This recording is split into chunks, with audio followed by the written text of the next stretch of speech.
There's an interesting development in the Pastor John Paul Miller case and the death of his wife. Remember, the pastor is the one who oddly announced at the end of a church service how his wife died. I got a call late last night. My wife has passed away. And it was self-induced, and it was up in North Carolina. Now, Pastor John Paul and his wife Mica had been separated for some time. Long enough for Pastor John Paul Miller to have a girlfriend. And this girlfriend has an interesting past. Her name is Susie Skinner. And according to multiple sources, Susie and Pastor John Paul have been dating for quite a while.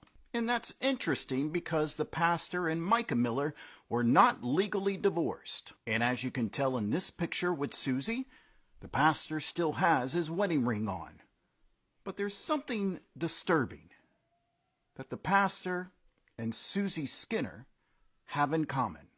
We're learning more about the man who died after being found unresponsive in an Horry County pool. The victim was 40-year-old Christopher Skinner, a paraplegic and a motivational speaker. Susie Skinner's former husband, Chris Skinner, died from a drowning accident.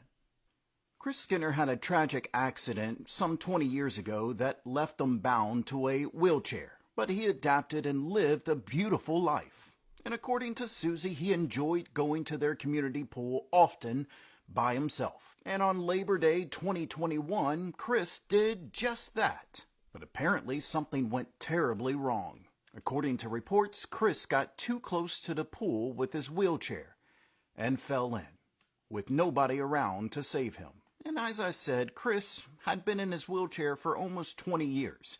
And according to Susie, every day during the summer since 2013, they would go to this pool.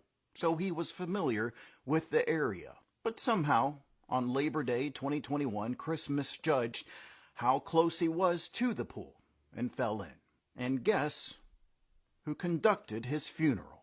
It's very, very exciting. I was Chris's pastor to preach a funeral in which I don't have to lie.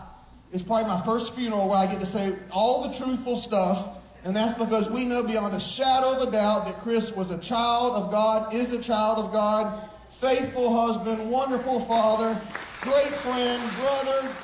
And if you want to read more about the life of Chris and Susie Skinner and how she's adapted to this tragic accident, you don't have to go very far. You just have to go to the pastor's own church website. The entire story is there. I want to be very clear. This is all just circumstantial evidence. As of now, there's nothing connecting the two deaths. But I do believe this is a very important part to a story that's becoming very complicated. A story that, according to friends and family of Mica Miller, it's very dark. Darker than what the good pastor wants you to know. God hates divorce, but why? According to everybody I've asked and the scriptures that I've found, it's because it hurts people. But does abuse hurt people?